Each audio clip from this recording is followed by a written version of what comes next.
Hello, this is Gonzalo Lira speaking to you live from Kharkov, Ukraine, and this is the roundtable number 38, Why Bakhmut Matters. I'm joined by Brian Verletic of the New Atlas channel, Dima of the Military Summary channel, and Alex of History Legends. And so it's going to be just an all-military, like big brain kind of broadcast, because they have the brains, but I have the looks. So some of us are lucky, and we can't take that out of you. Oh, by the way, the last 35 minutes of the broadcast, I'm going to bring on some Patreon supporters. If you're a Patreon supporter, pay attention to the Patreon page where I will post the link so you guys can join the last 35 minutes. You can ask questions of my guests, but be brief and to the point. And so, yeah, looking forward to it. And so let's get cracking. Who wants to start? Well, Military Summary, Dima, and I'll just refer to you guys by your first names. Dima is like the big brain of the military. He's following this thing like every second, like the biggest chess game in history. So, Dima, can you break down why Bakhmut matters? Just give us why this particular battle is becoming so crucial in this entire conflict. Yes, of course. For these purposes, if you don't mind, I would like to share the screen. Sure. Okay, this is Ukraine. I believe you're familiar with this country, with these regions. This is the territory. The red one is that under Russian control, and the territory without color, without any, is the territory I believe that Ukrainian controls. And this is Bakhmut, the biggest battle for ages or maybe for years. And the Russians stormed this town at least from three sides: from the west, from the south, and so on. And Bakhmut is very important for many reasons. The first thing that, just from the regular understanding, the Ukrainians and the Ukrainian president and Ukrainian authorities promised that Severodonetsk agglomeration is the last agglomeration that the Russians were able to take, and after that they won't be able to take anything. So this is like some kind of promise from the president of Ukraine, and this is like the first reason why Bakhmut is so important, just to show that there is nothing that can't be changed in days, in years, or something like this. From the other perspective, Bakhmut is some kind of gates that opens the door, that opens the some kind of territory that the Russians are able to use to start offensive operation in direction of Kramatorsk, in direction of Slaviansk, if you see on the map. And the most important, the most interesting thing that today the Russian military expert discusses that as soon as the Russians are able to take Bakhmut, after that they will start their development in direction of Pokrovsk. So as you can see, there is a road that connects Bakhmut with Pokrovsk. It's like N32 road. You see, it's like a very big rocket. This road moves from Chasov Yar, Konstantinovka, and then we can find ourselves in Pokrovsk. And this is very interesting development because these days from the south, the Russians tries to develop their offensive operation in Pesky in direction of the same Pokrovsk. And furthermore, from Marinka in direction of Kurakhova, and then at the same direction Pokrovsk. So as you can see, Pokrovsk is the main logistical hub of the Ukrainian army. Yes, this is where all the supplies are redistributed. So if they lose this, they have to move back 100 kilometers or something. This is where they send all the reinforcements. This is the logistical hub, like the Amazon center warehouse. Furthermore, I would like to add that if, of course, it's not the operation of one day, it's operation of months. But anyway, while developing, while making some progress, the Russians will be able to solve two more issues, like New York agglomeration fortification and Avdiivka fortification. So they will be able to encircle this fortification from the north, and they will be able finally to solve the issues with endless and unstoppable shelling and reducing Donetsk till ruin. So this is the reason why Bakhmut is so important. And of course, the Russians will be able to develop to the north to Slaviansk and Kramatorsk. So they will have some kind of operational square. And also Bakhmut, if you look at the map, north of it is Siversk. So if you take Bakhmut, Siversk falls, but it will be automatically. Yeah, it will fall automatically. So you see that the entire Ukrainian offensive towards Kremina, so if you can go a bit to the north, so the entire Ukrainian attacks in this area, if Bakhmut falls, the Ukrainians will have to pull back because they will be flanked by the Russian army. So Bakhmut is also very important in terms of Ukrainian capabilities to attack on this front. The only thing I can add about Bakhmut, that according to the latest official position of Ukrainian authorities, these days they are saying that Bakhmut is not important. That Bakhmut is, from tactical perspective, is difficult to defend, is difficult to hold, and this town plays no game in this entire situation. But if you take a look, and I believe if you follow my channel, you saw the updates from deployment map. I believe that according to the deployment map, there are around 30, maybe 40,000 soldiers who these days tries to stop the Russians near Bakhmut. But to tell the truth, my opinion, because many weeks ago we discussed, we had almost the same roundtable, and we discussed about Kharkiv, and we on that roundtable we said that we completely believe that the Russians would be able to take Kharkiv by the end of this year, but something went wrong, and today everything can change from second to second. So I believe that maybe Bakhmut is not like the focal point of this operation, and I believe the Ukrainians that maybe this town is not so important. The most important part in Bakhmut battle is Ukrainian army. As I told you, one of the most experienced the forces who were trained in the United Kingdom, who were trained in Romania and France and Germany, they are there. They're around Bakhmut, and of course, if the Russians are able to destroy this army, to reduce this army without even taking Bakhmut, believe me, they will be able to achieve significant success, and they will be able, let's say, to open another gates to attack, let's say, near Chernihiv, near Sumy on the border with Belarus, or on Zaporozhye area, anywhere. Anywhere else. And I posted my video about casualties yesterday, and it's interesting. The final result I came up with, so I kind of try to calculate how many losses Ukrainian has suffered, and I come to about 80,000 KIA, and it's about the number you have on your sheet, Dima. Like I mentioned your sheet, and it's about the same, like 85,000, and it's very interesting. Would like to add that I started calculating the losses just from July. So these numbers, they don't include the numbers from February till not even July, till June. I started this table on June. I have some kind of like a gap, so I believe that the losses are higher, and we can add another 40,000 of Ukrainian losses from, let's say, 25th or 22nd of February till June. So there's big period is not included. Okay. Because, good to know. I'll add this in the comment section. But the methodology was, what's good with the Battle of Bakhmut is that we have Western journalists tell us the amount of casualties they see.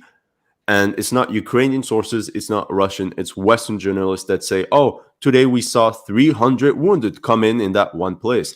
Another says 250. And if we average, we're about at 700 killed or wounded every day in Bakhmut, and that's a battalion gone every day. So if we use the amount of shells that the Russians bombard Bakhmut with, we can have an approximation of the losses and are correlated to artillery. So the amount of Russian artillery shells, how many casualties it makes. And this is the scenario I chose, Bakhmut, but this is Ukraine in defense. What about when Ukraine was on the offensive in open terrain? Losses must have been at least double that number. Yeah, that's why. They were much larger. The West is talking about all of these gains that Ukraine made around Kharkov and Kherson, but in reality, they were losing brigades worth of men and equipment. Another thing about Bakhmut right now, the Western media is, when they're doing their propaganda and not talking numbers, they're saying, as many Russians are dying as Ukrainians, which, I mean, at face value, that doesn't really sound very good for Ukraine. It doesn't sound like they're winning. At best, a stalemate. But in reality, they're also admitting that they're outgunned, something like 6-1. I've seen in Western sources admit 6-1. They're outgunned by Russia 6-1. So how is it possible that Russia is losing this many men to Ukraine when they have Ukraine outgunned 6-1? Doesn't make any sense. They also say that the vast majority of the casualties are Wagner mercenaries. A lot of them are convicted criminals. So again, as Dima is saying, these are the best troops Ukraine has dying in Bakhmut, and convicted criminals fighting for Wagner. If you believe the Western media, again, it doesn't sound like Ukraine is winning at all. It sounds pretty bleak for Ukraine at Bakhmut.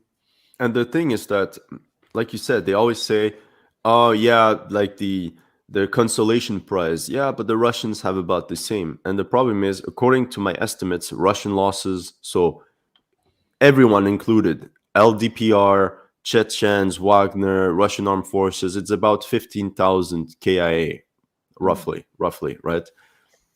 It's much less than the maybe 80, 100,000 KIA of the Ukrainian army. And this is this is what, I'm sorry, I cut you off.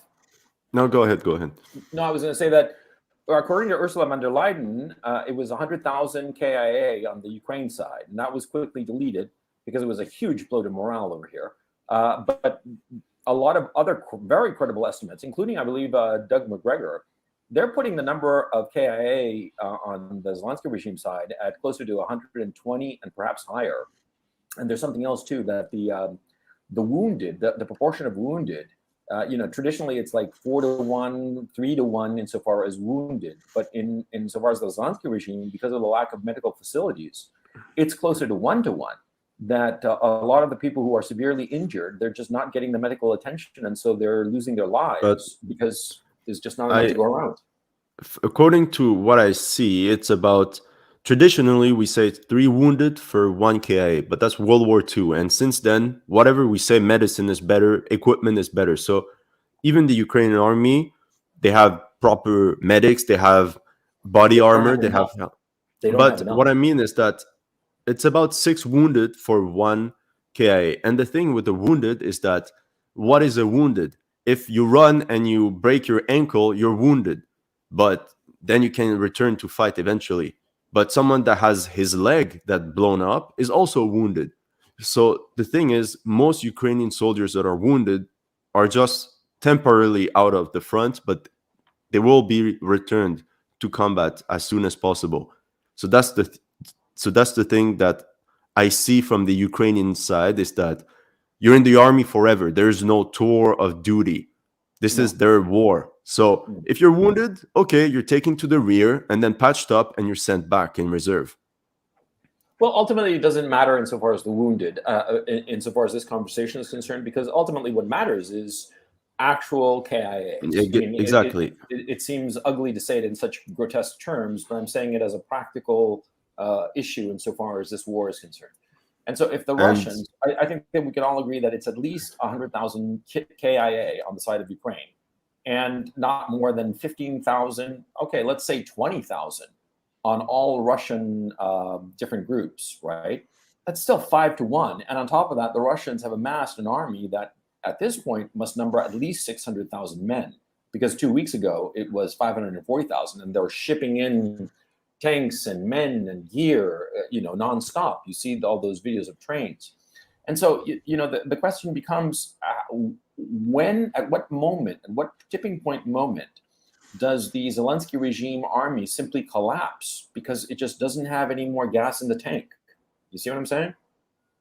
Well, I don't know. We've been having this conversation for many months, and yeah.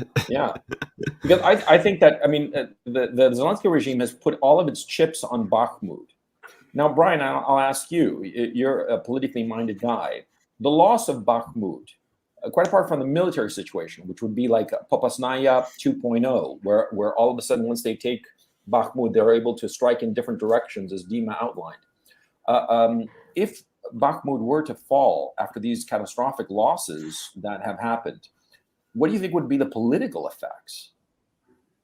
Well, also, as Dima pointed out, Zelensky said it will not fall. So if it falls, then what does that make out of anything else Zelensky says, which he's already on shaky grounds? And the thing is, we were told that Ukraine turned the tide. They're on the offensive. Russia is in shambles. They're retreating. This is the beginning of the end for Russia. we can see with our eyes that this offensive of Ukraine has ground to a halt. It's positional fighting across the line of contact, and now you have this situation in Bakhmut where the Western media is trying to prepare the public for its eventual fall. Trying to dismiss its importance, saying, well, they're already building defenses in the rear. Well, why would they be doing that if everything was going so well? We've heard that before. We've heard that Yeah. before. We've heard these tales before, right? With Severodonetsk, Lysychansk, all of a sudden, oh yeah, it's not important anymore. Mariupol also. First of all, they were still somehow fighting, even though they were hiding underground. And then when it became clear that was the end for Ukraine and Mariupol, they said it didn't matter. It serves no purpose. It's an irrelevant city. I think they don't even talk about it. What's interesting is that I think both sides kind of do this. Whenever there's a retreat, I think it's important to say that it's not important. But in this case, Ukraine, it's Ukrainian territory. So when Russia pulls back from an area in Ukraine, it's not their land. Let's say they don't really care. But for Ukraine, it hits 10 times harder. And Bakhmut, I think there's one thing that people also don't see, because on this map we can't really see the elevation of the terrain. But if you see left of Bakhmut, there's a city called Chasiv Yar. And this one is located on some heights. It's some sort of line goes from north to south. And it's hills, a lot of elevated terrain. And this is the last line of elevated terrain in Donbass. So after that, it's all flat land, which is very hard to defend, because with drones and artillery, you can see everything. So I think the position that is the most important now for Ukraine is Chasiv Yar. And I think this is the region where the Russians might try to push. If you look at Bakhmut. Dima, can you point out where this? What's the name of Alex? What's the name of this town? Chasiv Yar. It's just left of Bakhmut. Can you show it? Yeah, here. Can you circle it or something so we can scope it out? Thank you so much. Yeah, and just zoom out. Yeah, this area here, if you look at the Russian maneuver, it's to encircle Bakhmut from both the north and the south. Of course, if they can enter the city directly, it's easier. But I think if they take this high ground there, it's over for Ukraine in Donbass, because it's going to be very hard to find a better position. You see? And the Russians are... I heard a lot of updates about, and the military experts who are saying that as soon as the Russians are able to take Bakhmut, then they will try to take Chasiv Yar. But I must say that Chasiv Yar is much more difficult to take than Bakhmut for many reasons. The first one is that, as you told, Chasiv Yar is on the highlands, right, and Bakhmut is on the lowland. This is like the first thing. Another thing that the most important is that Chasiv Yar has some kind of industrial barrier on the north. I'm talking about railroad rockade. As you can see, this is the railroad rockade that protects Chasiv Yar from the north. And I believe that it's highly unlikely, or it will take a lot. It will cost a lot for the Russians to attack Chasiv Yar from the north, because we know that we can say that the previous 2 months was the battle for rockades. There was the battle for Road of Life, T-13 rockade, where the Russians were trying to attack and to take control over Yakovlevka, and they started this operation somewhere in May, and just in December, after 7 months, they managed to cross this rockade. The Ukrainians haven't crossed this railroad rockade near Nivolskaya. They still try to cross, but it's very difficult. So any rockade is a very difficult barrier for any party. And to take Chasiv Yar, I see as a possible solution is just from the south. Yeah, exactly. But if the Russians attack Chasiv Yar from the south, it might cost them a lot, because these mines this field completely mined, and all the time the Russians attack from Konstantinov, Kotaretsk.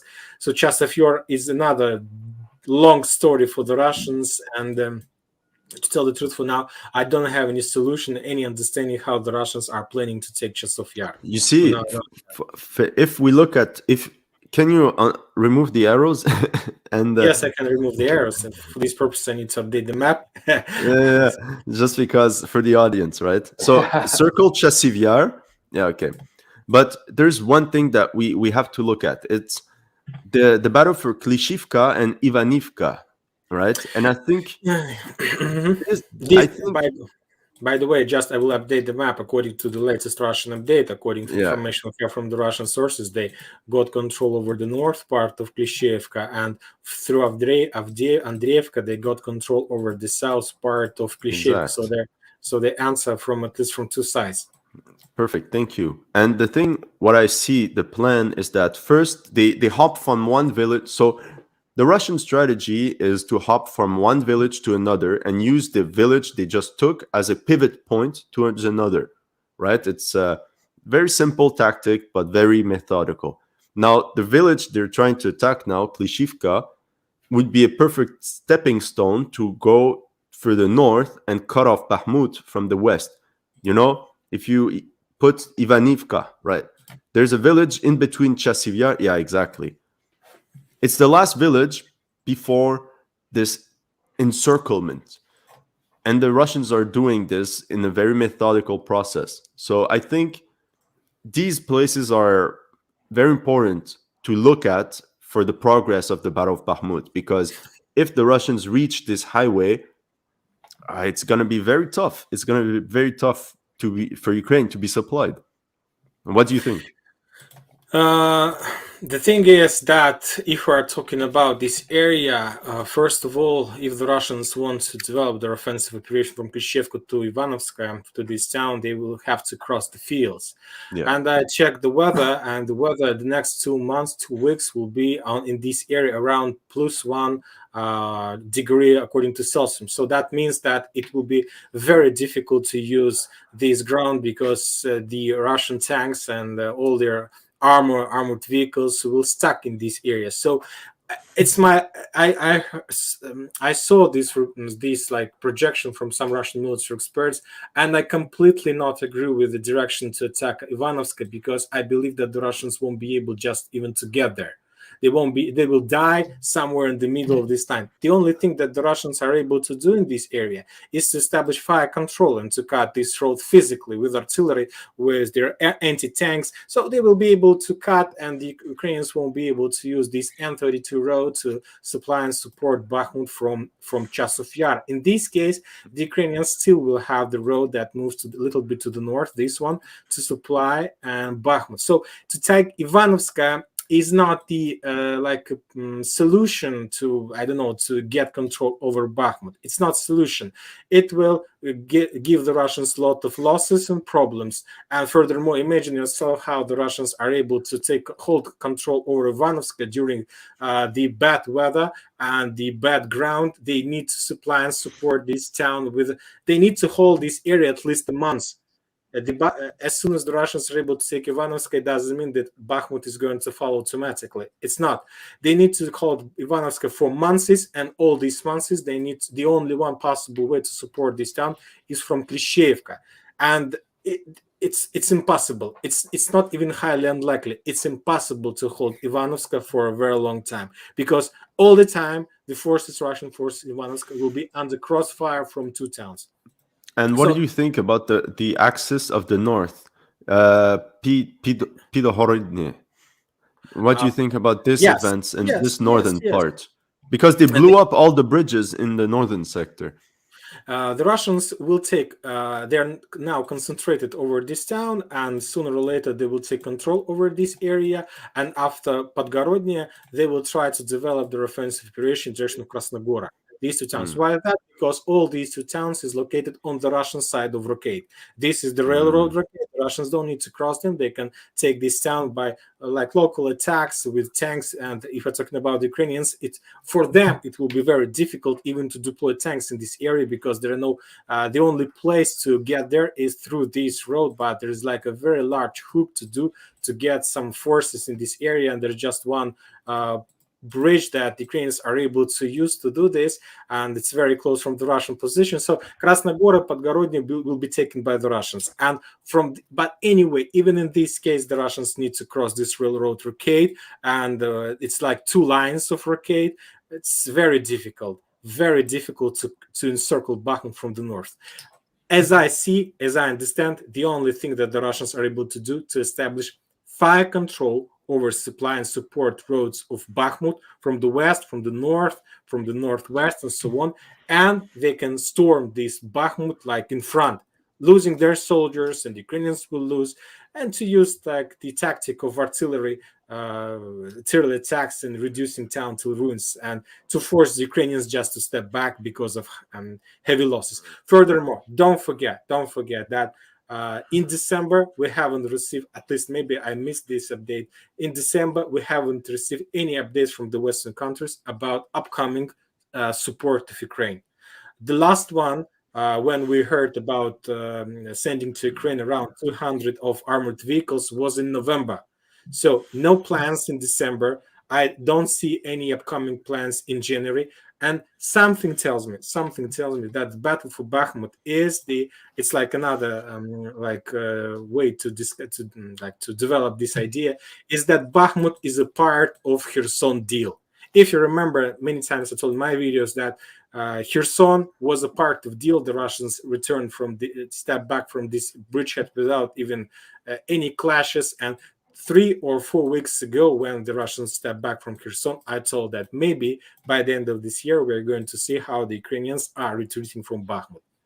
And official topics, official position from the Ukrainian side that we see these days, that Bakhmut is not important, also may be a part of this deal. That so the Western countries forced the Ukrainians to follow the deal, because this deal was signed not between Ukraine and Russians. It was between Blinken and Russian Federation. So between these two guys, it's like their deal, not the Ukrainians. And now the Western countries forced the Ukrainians to follow the deal and to step back from Bakhmut. And I hope that maybe this is some kind of art, some kind of movie we see these days in Bakhmut, nothing more. So the Ukrainians, they also need to show they can't step back from Bakhmut because of some kind of deal between some American man and the Russians. They can't do this. They need to show drama.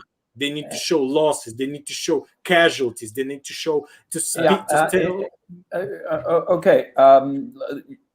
The thing is, like, some imaginary deal that might be happening. We don't know about these things, so let's stick to what we know. I would say, Brian? I would say that as Russia's senior commanders have been saying, this is a war of attrition. This situation in Bakhmut is a battle of attrition.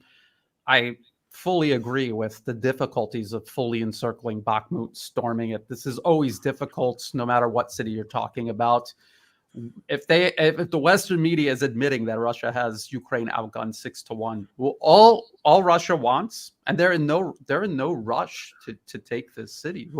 What is the reason for them to rush? I don't see any reason. Every day that goes by, and Dima, you pointed out how slim the aid has become from the West to Ukraine. That is a reality. It has been getting slimmer and slimmer each month. Every month it gets worse and worse, because they simply don't have anything left to send Ukraine. They don't have armored vehicles. They were sending Hummers, and then they were sending believe me, they have Abrams. Trucks. They have Abrams. They have F-16. But they're not sending them. They're not going. That's to not. Look,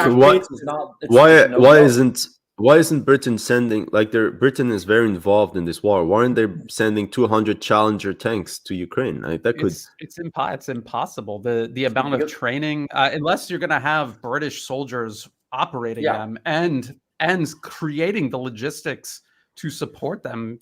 Western main battle tanks, they're bigger, they're heavier. The M1 Abrams has a turbine engine. It's consumes huge amounts of fuel. This is not practical for Ukraine. It would take 6 months to train an entry-level tanker, but a tank crew is not just entry-level tankers. You have a tank commander that has years of experience. Where are they going to get and train up the manpower for a sizable tank force? And then how are they going to support it logistically in the field? Right. You want to say that HIMARS that were supplied to Ukraine are operated by the Ukrainians? No, Maybe. they're operated by NATO. They may No, be, they- or they NATO may, contracts. they No, may be, or they're maybe but- by you by NATO. It's 50-50. I really So don't the know. same situation about the tanks. They will be completely operated by. By the way, if you remember, maybe yesterday I got a report that somewhere on the 27th of March, the Polish army, are planning to enter the western part of Ukraine. Maybe on the 27th of March, March, we're going to see more. But you see, this is Well- interesting what you say, because now we can talk also about what's happening in Belarus, because it's Yeah, very can you interesting. zoom out, Dima, please? Thank you. I'm sorry, Alex. Yes. Please go ahead. Because some people, there's many claims right now of military buildup in Belarus. Okay, some people say it's to attack in the west of Ukraine to cut off supplies between NATO and Ukraine. Some say it's for another attack in Kiev. And overall, they always mention the entry of Belarus into the war. Now, thing is, I'm not 100% convinced that this is going to happen like that. Like, I know now Putin is in Belarus. They're meeting. There's a lot of meetings right now. So maybe Brian can enlighten us about politically what it means. But from what I read, they want to do some sort of union. So perhaps Belarus's entry into the war is first going to be Belarus joining Russia to cover themselves. I don't know, but because if Belarus just attacks, Poland can attack Belarus too, right? I don't know. I just before Brian start, I would add one important thing. That when Putin came, he told a lot of updates about this and that, about the prices for gas for 3 next years on the very low level, last around $70 per 1,000 cube meters.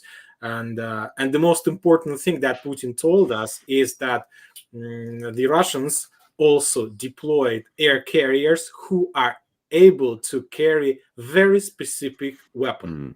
I will explain what does it mean. That means that with Putin, we see that maybe there is a very high chance that the Russians brought nuclear weapon on the territory of Belarus.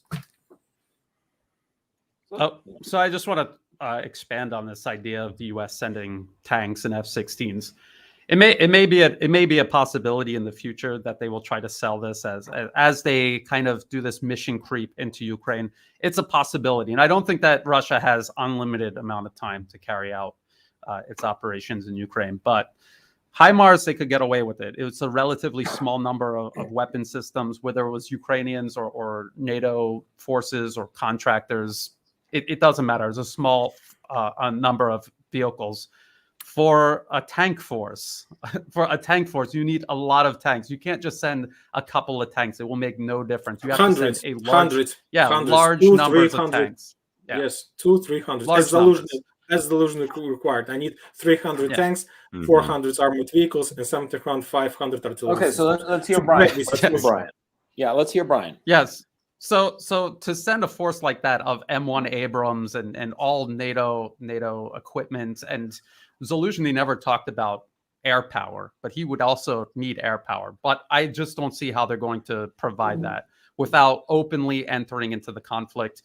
HIMARS is something they could sneak through and pretend that they're training Ukrainians to operate.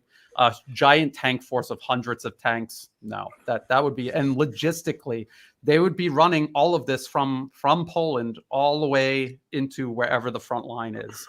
It's just under the best of conditions. Like, say the U.S. going into Iraq, they had problems. The U.S. had problems with U.S. troops operating these tanks and the logistics. They had problems doing this into Ukraine against Russian forces. I just don't see it. It's not plausible. I think it's too far-fetched. I wouldn't rule anything out because they're getting desperate. They're doing increasingly dangerous things.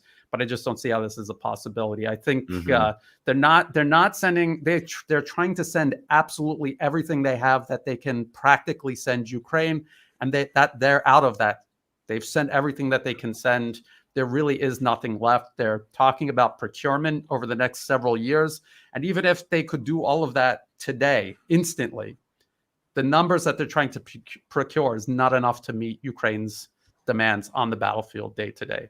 And there's a further issue, if you don't mind my pointing out, is that, you see, if you were to send a couple of hundred M1 Abrams tanks with all the support crew and and the necessary people and gear necessary to run that outfit, you'd have to cross all of Ukraine, and the Russians have shown that they can hit anything that they want pretty much anywhere in Ukraine. And a target like that would be just big, fat, juicy, and easy to hit. So it would sort of like be like, are these tanks even going to get to the front to actually carry out any combat? So, well, the thing is, as a practical matter, I'm not even certain that even deploying them, which would be a political nightmare for the West, because a lot of people would get their hackles up in the air. I don't think it's, as a practical military matter, it's possible at this point. it's like having a rifle trying to shoot a bee. Yes, if it hits the bee, it's going to do a lot of damage, but you can spread out your forces and make the use of the rifle very useless. What are you talking about in terms of hitting a tank that's crossing Ukraine?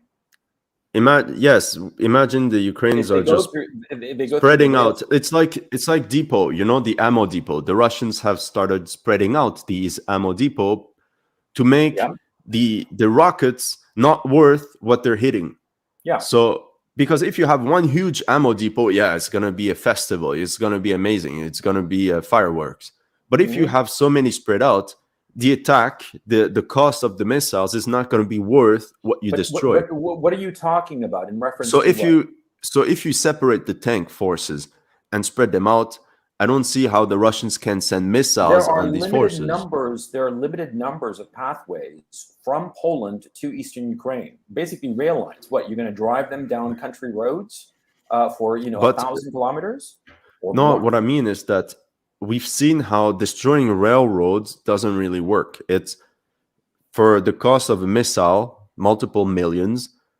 It's very cheap to repair a railway line. It's a couple $1,000 in a few hours. Ukraine has 200,000 railroad workers. This is the hidden army of Ukraine, right? They have thousands of people that can repair. And I've seen many reports from both sides that say, okay, using a caliber missile on some train tracks is not efficient. Maybe on a train station, but even there, it's complicated. It's much more complicated. If bridges, if the Russians are able, if the Russians wanted to stop supply and support from those countries, they need to destroy the bridges over the. And why hasn't this been done? Why? This is the Probably big question. Because they want to use them. But no, because when the Russians retreated from Kherson, the first thing they did was to blow up the bridge. So thinking that the bridges will stand intact is fantasy. The Russians blew up all the bridges before retreating, and the Ukrainians did the same thing every time. It's the first thing you do as a sapper.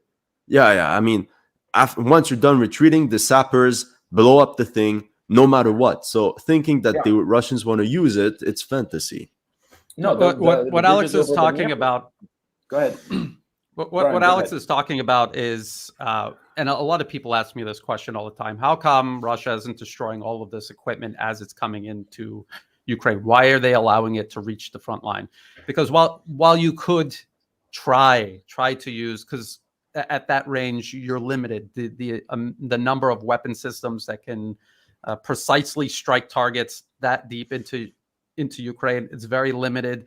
The number of opportunities are very limited. The closer they get to the front line, the more options in terms of weapons you have available, and the more opportunities you have to use them. It's much easier for Russia to destroy all of these weapon systems when they reach the front line.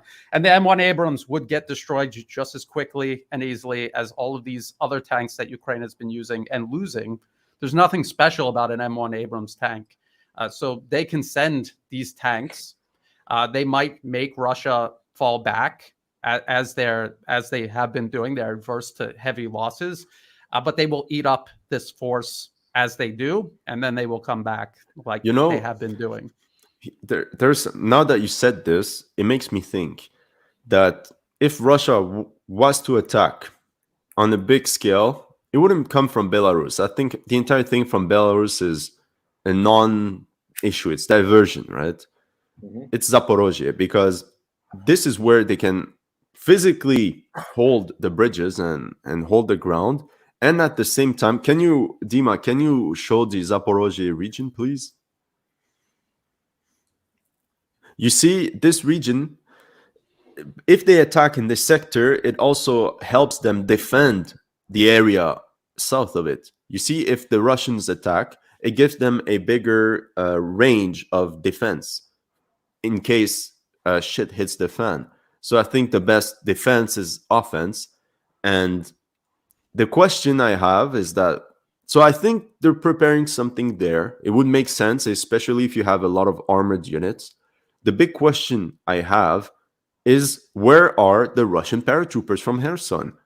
We never hear about them since their withdrawal. And we know these guys are elite troopers. Where are these 30,000 paratroopers? If What do they're you think? somewhere, You think it's Zaporozhye? nobody knows. And that's what's scary. There's not a single report on Telegram, anything about paratroopers. We don't know where they are. And this is the scary part. I don't know.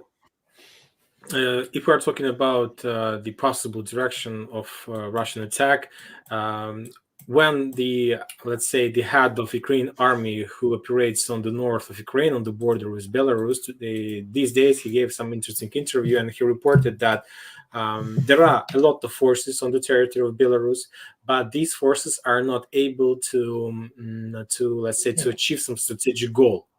For example, these forces are not able to get Zhytomyr, let's say, or these forces are not able to get, I don't know, Lvov in this direction to cut. But he noted that these forces are able to achieve some tactical goal.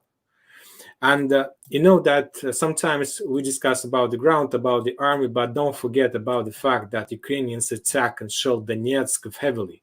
For the last 2 weeks, the losses among civilians is around 300 people.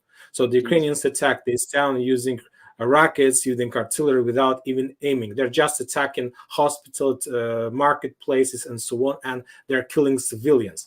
So by saying that the Russians are able to achieve some tactical goal on the north, I believe that he means that the Russians are able to get as close as possible to Kiev and to bring artillery to Kiev. So the distance between the Russian position and Kiev would be like something around 50 kilometers, 20 kilometers, 30 kilometers. And from this distance, the Russians will be able to do the same thing as the Ukrainians do in Donetsk. So to attack Kiev, and the most important, they will be able to force the Ukrainians to start negotiations.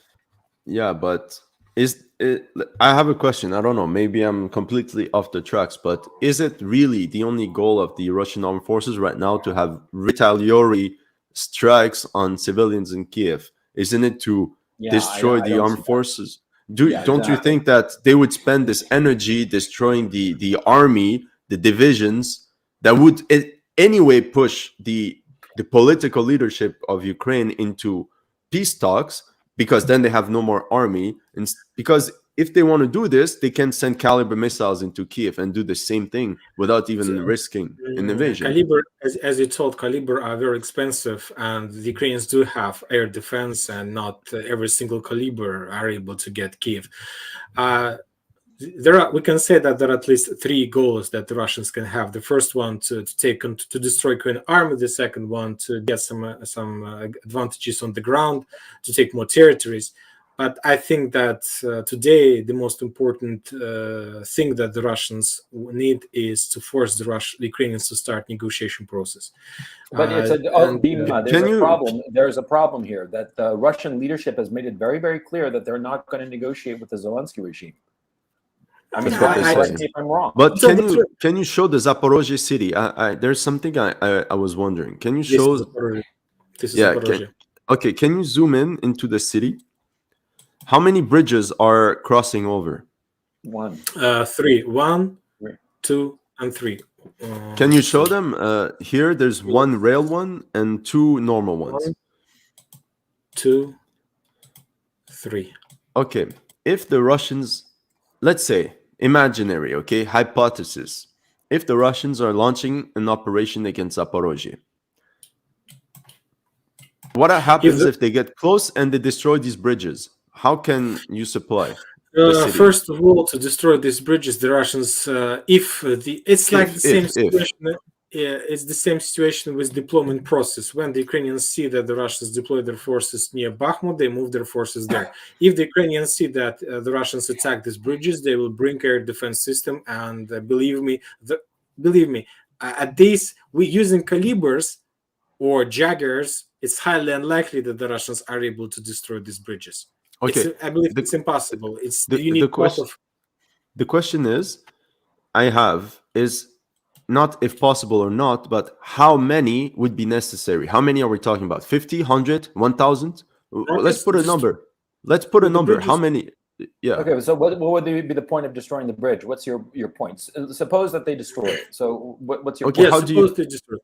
Okay, let's suppose they destroy it. How do you bring stuff across? We saw how painful it was in Kherson. Through Dnipro, here, and then you're in Zaporozhye. Yeah, but it would be a huge detour. It would be very complicated, especially if you have an attack from the south. It's just 121 kilometers. It will take 2 hours for the railroad to do some kind of rotation or deployment. So it's not an option, to tell the truth. But I don't understand. Because when we're talking about Bakhmut, you say, Ukrainian forces would have to do this hulk of 2 kilometers. It would complicate things. Already a little hulk of 2 kilometers. And it's just that I have a lot of questions. Just if they're already a little hulk of a couple kilometers can be problematic. Imagine 120 kilometers. You have to reroute everything. It's not that easy. I think it wouldn't be that easy. Or to do what? I think talking about these, as some people call them, big arrow offensives or movements. We're tactical nerds, but I'm just saying that it's just questions. Russia is setting out to destroy Ukraine's military. It's so much easier for them to place their forces at the gates of Bakhmut. Zelensky said it will not fall. And it's like a black hole sucking in the Ukrainian army, and Russia is just wiping them out as they come, and they're wiping them out. And I agree. This is ideal for Russia. They don't have to go deep into Ukraine. They're right there where their supply lines are. They're building up their forces to do something we don't know. I think the most conservative and safest play for Russia would to be just increase the pressure in exactly this way, this attrition that they're Brian, I have a question. Ukraine. Brian, Dima, I have a question. And do you guys think that, like, right now we're talking about Russian offensives? Do you think that Ukraine still has potential to attack in winter? There's some reports that say that Ukraine is keeping troops in reserve for some offensive. Do you think they could? And if yes, where? Bakhmut. The Ukrainians accumulated a lot of forces near Bakhmut, and of course, in this area, they can start their own counteroffensive operation. Bakhmut. So actually, it plays into the Russians' hands. I mean, if they're assembling their own reserves right there in Bakhmut, then all the Russians have to do is just wait and for these guys to show up, and they can smash them. I mean, it's just a meat grinder. That's literally what they're calling it, a meat grinder. Yeah. Both sides, and this is an option for the Ukrainians, because one of the most, the main forces who is involved as the main forces that storm Bakhmut is Wagner PMC, right? And it's like kind of myth in this area, in this war. So the first thing you need to do with your enemy is to destroy his myth, like to show that you don't have anybody who is like, I don't know, who can't be killed. So Bakhmut is the best place for the Ukrainians to start counteroffensive operation. Of course, they will have a lot of losses, but they will prepare it and they will train for this big battle. But if you're talking about losing, killed in action, you say it's like roughly a battalion. I mean, the Ukraine forces are not limitless, and all the estimates that are coming out are saying the Russians are not limitless as well. The Russians are not limitless. Yeah, but they have 500,000 men there. Whereas, according to reputable Western sources, Zaluzny, he himself said that they only have 200,000 combat men. So, I mean, it's not limitless. But is it 200,000 active on the front or total? Total. The Russians, according at least 3 weeks ago, I got information that by the end of this year, the Russians are planning to deploy around 500,000 soldiers on the territory of Ukraine. Well, no, right now, what they have on Belarus and here in Belgorod, across the border, and in the south, they have, as of 2 weeks ago, 540,000 men. So it's likely around 600,000 men at this time because they're shipping in people. So we're talking comfortably over 500,000. So please continue. So the thing is that Bakhmut is the perfect place for both sides. And who wins this battle, or to tell the truth, who are able to reduce enemy's army more than this army are able to achieve success. I'm not even saying that the Bakhmut will be taken at all, because to tell the truth, these days, at least from my perspective, Marinka is much more important than Bakhmut. Bakhmut is some kind of media place. Okay, why do you think that Marinka is more important? Why? I'm curious. Because these days, the most important thing is not to take Bakhmut, but to force and to push Ukrainian artillery from Donetsk. People are very tired in Donetsk. Every single day we have people are dying there, civilians, just because of madness and targeted attacks from the Ukrainian side. They're just attacking with rockets, with artillery. So it's a very terrible situation. And for now, the Russians need to have a stable back. And Donetsk is a stable back, but people are tired there. And who says that tomorrow people from Donetsk won't raise and say, Russians, we're sick of you. Please go get out from these territories, because we want to start human nature. That's not human nature. The people of Donetsk are not. No, well, yeah, everything is possible. A purple kangaroo can pop up on the stream, sure. But in as a practical, political, and human nature reality, the people of Donetsk blame the Zelensky regime for the shelling. They're never going to turn on the Russians and say, oh, we're sick of this shelling from the Zelensky regime. Why don't you guys leave? No, that's just not I'm sorry, that's just not a human reality. Anyway, okay, it's not a problem. Anyway, to push the Ukrainians from Donetsk is much more important than to take Bakhmut. And where you know that the biggest Ukrainian army is around Bakhmut. Like, there are a lot of forces, and you're attacking a very powerful defense fist. And it's not even known that you are able to destroy this army. But there is a lot of goals that you need to achieve around Donetsk, to get control over Marinka, to get from Krasnogorovka, to take control over Avdiivka, and to stop this shelling over Donetsk. To stop. Here's a supposition. Here's a supposition. Suppose in Bakhmut, the Russians all of a sudden started pulling back. Would that lead the Zelensky regime forces to push forward and fall into a trap of the Russians? Do you think that might be the play, seeing as Bakhmut has become so politically important to the Zelensky regime that they would say, oh, we're winning in Bakhmut, and just pour in even more soldiers and make it a killing field? Do any of you think that that's a possibility? I don't. I don't think so. I think that the Russians chose a very correct tactic. They brought as much as possible artillery to the front line, and they're just attacking the Ukrainians. The problem of Ukrainians on this front line is their powerful side is their weakest point, because now there are a lot of forces in Chasov Yar and Konstantinovka, Toretsk, Bakhmut. They're over concentrated. And over-concentrating means that the losses from artillery attacks is going to rise and going to be very big. So that's why the Ukrainians can't keep such a big army at one place without any activity.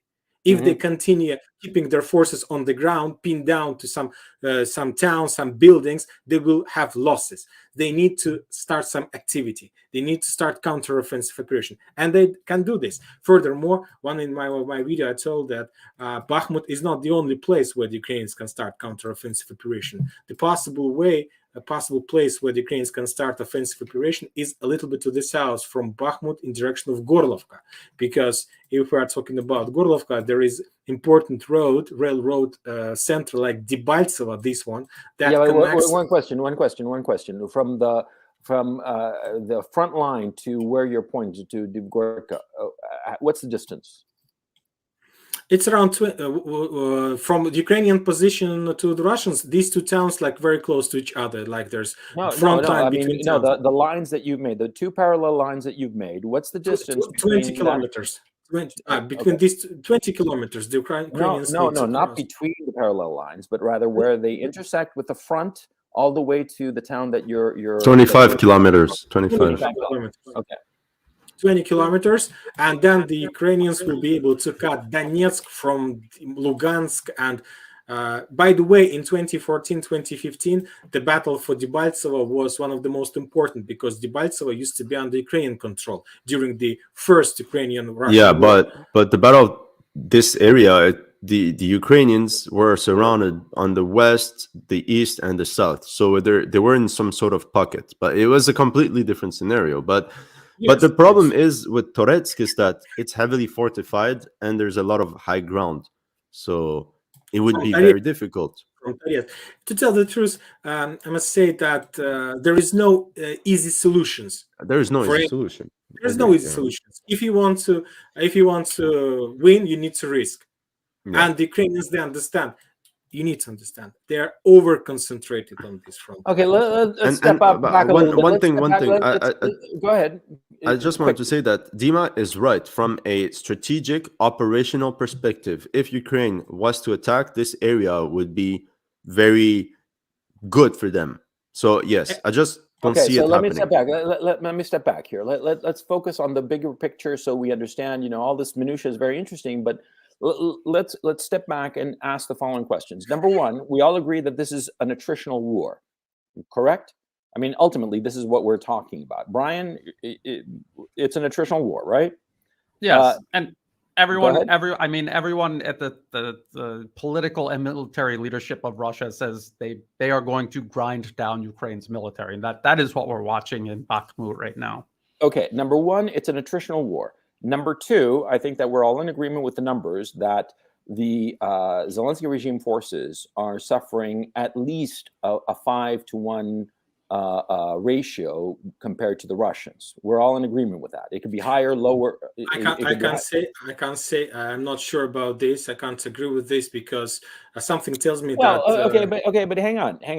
We're saying that the Zelensky regime is losing a battalion a day, and the Russians are certainly not losing that number of troops every day.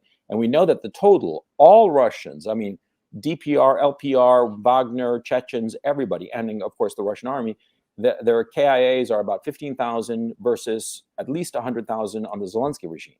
So we can say ballpark figure that, yeah, it's about 1 to 5, 1 to 7. And it's an attritional war. The Zelensky regime is losing at least 1 to 5 or 5 to 1.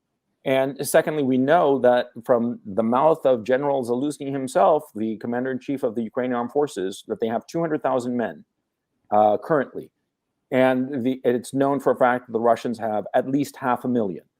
I mean, all this adds up that it's inevitable. I mean, the outcome of this is inevitable. Brian? And Gonzalo, don't forget the situation in terms of weapons and ammunition. The West is tapping out on what they're able to send to Ukraine without resorting to completely extreme measures like, we're going to send our tankers in our tanks into Ukraine and pretend that the Ukrainians, which I think they will not be able to pass that on. That will not float.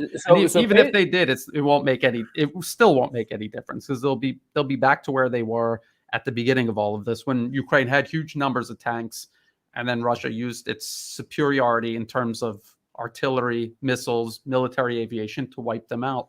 I 100% and Brian, agree. to follow up on your point, Brian, you would agree with me that if NATO were to send their own M1s Abrams tanks and jet fighters and what have you, the NATO commanders would be very, very concerned that their own armies would be degraded by throwing it into this grinder, and that perhaps they'd put up just not allow it to happen at all because they realize that they'd be just throwing away their tanks, their planes, and the men who operate them. Would that be correct, Brian? That I'm not really 100% sure on. The thing that would make me feel more confident answering this is if I had solid numbers in terms of production, Russian military industrial production. If I knew that they were still churning out X number of tanks, missiles, anti-tank systems, if I knew that they were able to continuously put this out despite the sanctions, and then NATO is talking about getting involved, I would feel very confident about answering that in terms of in favor of Russia. Okay, But But I'm so not what, sure. but what we Yeah. stand right now, insofar as the numbers, the end seems inevitable. I mean, doesn't it? I Yes. think we all agree here in terms of the general idea of what's going on. I think we pretty much have the same understanding. This is why we have this talking about details, because this is where we might disagree, but overall we all agree about the balance of power and everything. Now the only thing is that there's the big strategy where we agree on, and then there is the how is going to happen Mhm. that we might question, because yes, we say, yeah, the Russians have this and that. For now, the thing, from what I see in the map, we don't know the concentration of forces of the Russian army. We have an idea of the Ukrainian army, where they're positioned. We don't know very much about the concentration of forces on the Russian side. So if they were to launch an offensive, the question is where. So this is more Dima and my sector on YouTube. We talk about these military stuff. This is our thing, you know, to Alex, know I where. would like to add one important note to your words. We don't know, but believe me, Yeah, NATO yeah, and the yeah, Ukrainians, yeah, they yeah, know exactly where yes, the of Russians course. are. Yes, yeah. We don't know as analysts. We don't have the equipment, but they do know these numbers. They have the satellites. They have the imagery, and because of this fact that NATO has an all like eye of Sauron, like an eye of Sauron, they know everything. They can see, right? You cannot fool them. So this is why I think that there is not going to be an attack from somewhere unexpected, because Yeah. they will know immediately. So I think the I attack. yeah. So I think if the Russians were to attack, it would just be pushed more from where they're already attacking. And I think they understood that fooling NATO satellites is not working. That's why they're just using brute force in Donbass. I think this is just going to be a slow grind, and there's not going to be any surprises, in my opinion.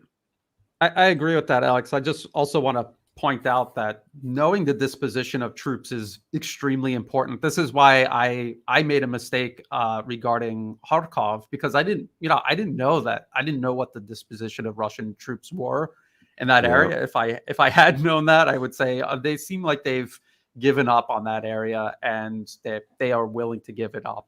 And Brian, you're yeah. right. You're 100% right. And this is where I find that there's the map of deployment map from military land.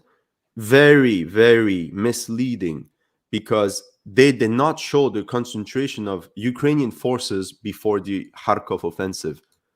They showed Ukrainian units, the Ukrainian units that took part in this offensive, they showed them in Donbass. They showed them all over the front. So either they did not know, or there's something where they're not saying, because out of a sudden Ukraine concentrated 10,000 men. So No, Alex, I can't agree with you. Because if you if we remember, look at the map before, the battalions were in Bakhmut. I remember that was the round table with you. Maybe you weren't. You didn't took part in. But we discussed, and I told you at that video, right, like in 2 or maybe before the Ukrainian start offensive operation in Kharkiv area. I told guys, maybe you were there, that the Ukrainians, I believe, are planning to start offensive operation in Kharkiv because and that information I found on deployment map, that the Ukrainians deployed at least 4 mechanized brigade, 1 tank brigade, and at least 2 air assault brigade in Kharkiv area. Yes, and to tell the truth, there was 14th mechanized, there was the 17th, not first tank brigade, there was 79th Mechanized Brigade, 81st AT's Air Assault Brigade. So all these brigades who later took part in offensive operation in Kharkiv, they were deployed according to deployment map in Kharkiv area. So I can't tell you that we didn't know. At least I analyzed information, and at least from my side, I saw this attack. I hadn't been paying very close attention to those details because I tried to look at the bigger picture. But I do distinctively remember on Telegram many channels that I follow that I find reliable talking about a buildup of Ukrainian forces around Kharkov for an offensive. I remember that. And then when it happened, I was kind of shocked that Russia I just assumed that Russia gave up on that area. They had no intention of holding it. When the Ukrainians started offensive operation, everybody wasn't shocked because the Ukrainians started offensive operation. Everybody was shocked because there were no Russians in this area. Exactly. They pulled out. Exactly. Yeah. That was the shock for everybody. Where is the Russians?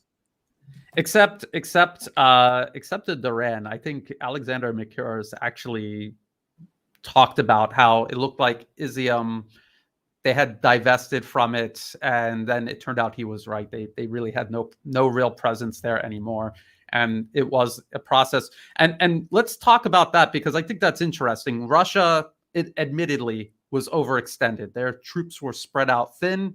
They knew this. This is why they called up the mobilization.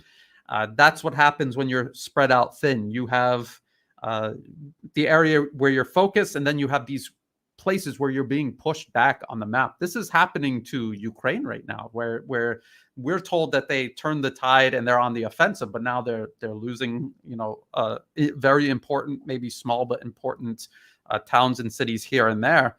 Why is that? Because now they're spread thin. What are they going to do to address that? Do they have a 300,000 reservists force to call up?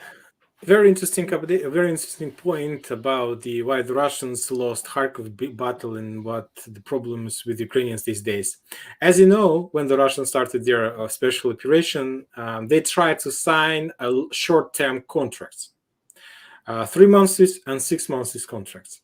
And if we calculate the time between like February, we can add 6 months, we'll see that a lot of contracts have expired in August and September, right exactly at the time when the Ukrainians started the offensive operation. And it's true. A lot of people, after their contract expired, decided to leave Ukraine because they saw a lot. They suffered a lot, and a lot of soldiers left, volunteers, they left the front line.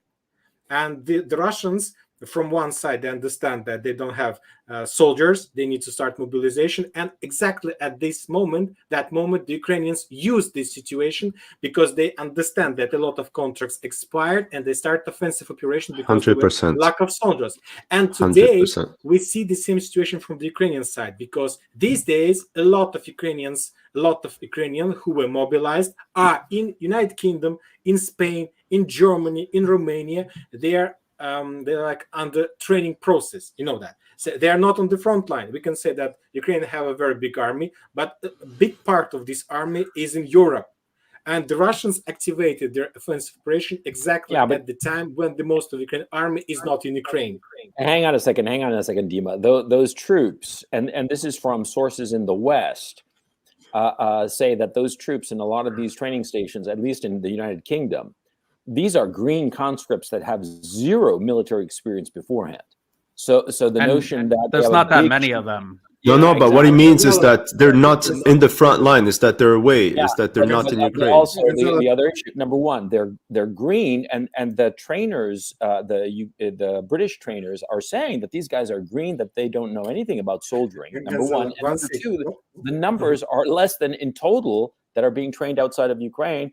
What, maybe 5,000? Okay, say 10,000. Is that going to make a lick of difference when you're losing United Kingdom, Romania, Poland, Germany, Spain? I believe 40,000 we are able to calculate. But this is not the most important. About the Green Army. After 1991, the Ukrainians decided not to have army at all.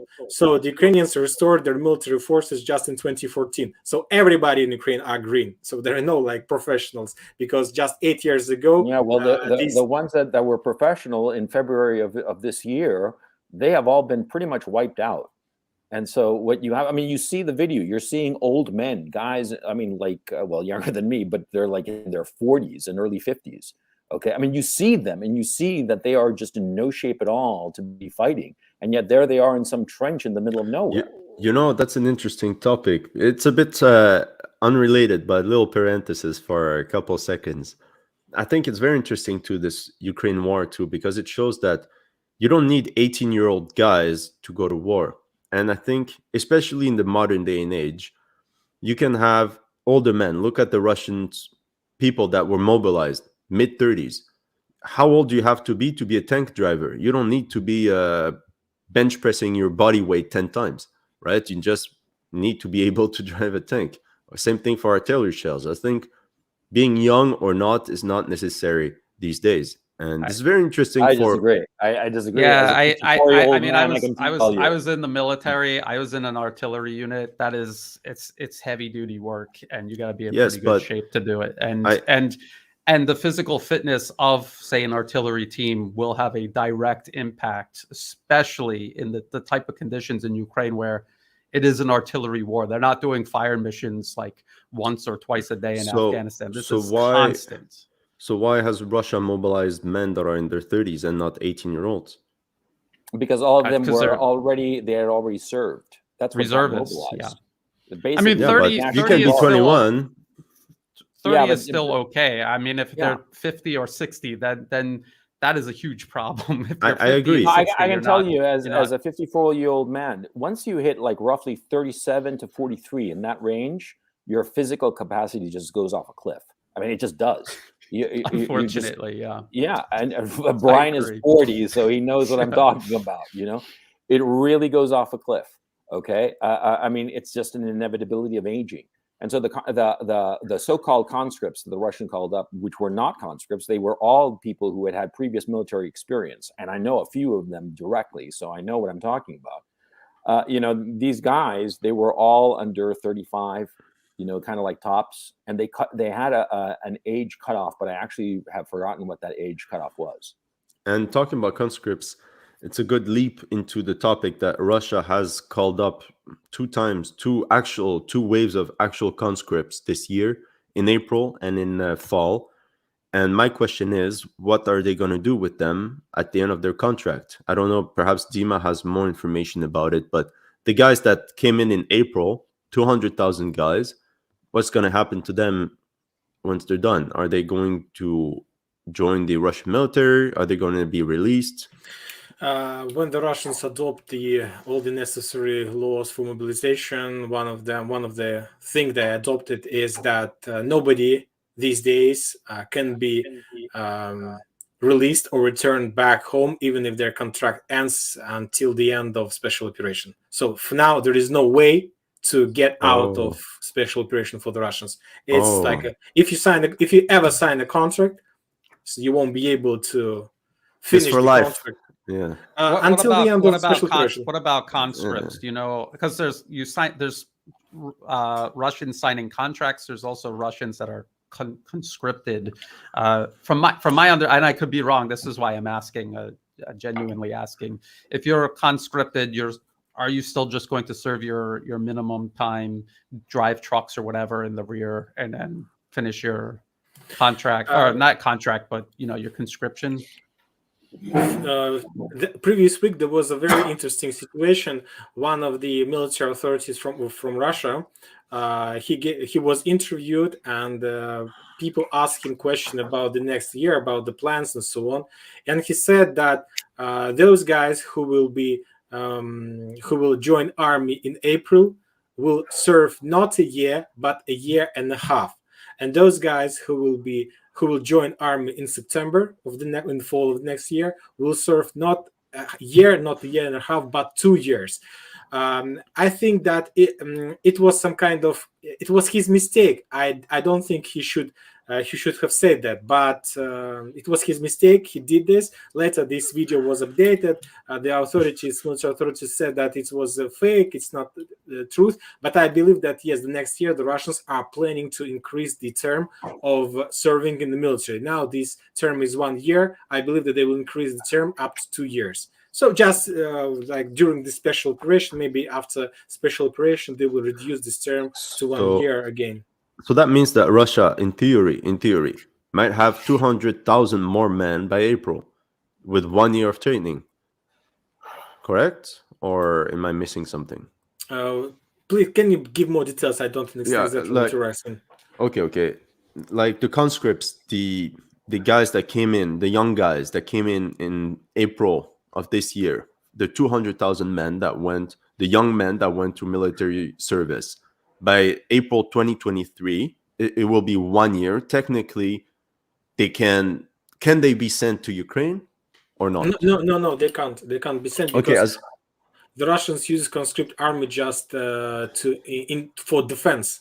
They're not using them to on the territory of other countries. Just the forces who sign the contract or mobilized can be sent on the territory of but now Ukraine. that There's something else I want to point out. There's but something hold else on, just one thought. ahead. Because just the fact that the regions now are officially part of Russia, can these conscript be sent to Donbass now? No. Since these are officially part of Russia, can these conscript be sent there?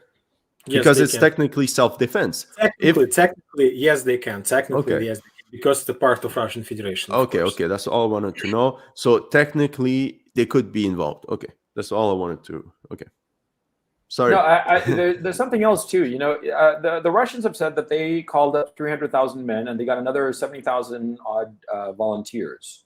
All of these people had previous military training and experience, and they'd served their 2 years. It was basically calling up the National Guard, equivalent in the United States. But the actual number, as I understand it, Dima, and correct me if I'm wrong, the actual number in the decree was actually censored.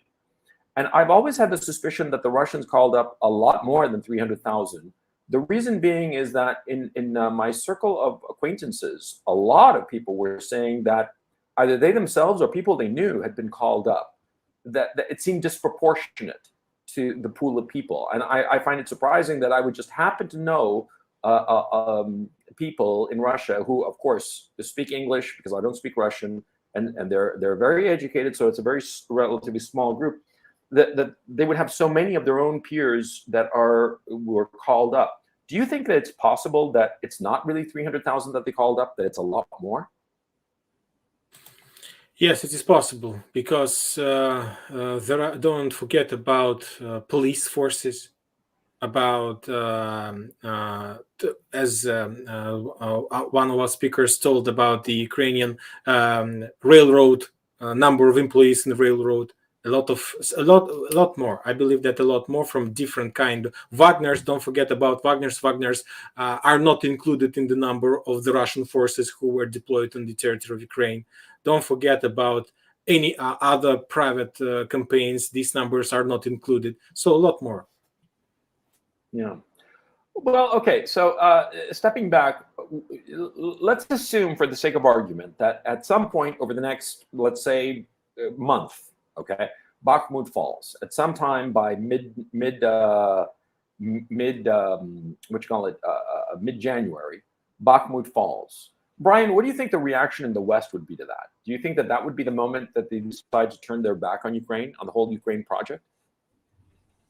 I mean, at best, the West would divest from it because this is their project. This isn't something Ukraine is doing that they're helping out with. This is their project that they are carrying out using Ukraine. And I don't think so. But they will probably do the same thing they did when Lysychansk and Severodonetsk were captured by Russia. They will do the same thing. They will dismiss it as irrelevant, and they will just carry on as if nothing happened. I think it's not just going to end with the fall of Bakhmut. If it falls, there's a giant hole in this main defensive line that Ukraine has created. They're going to have to rework their defensive lines, which is not an easy thing to do on short notice. They're probably already trying to work on it right now. And Russia will be able to attack in different directions that they are not as well prepared for. And this is the same thing that happened with Papasnaya.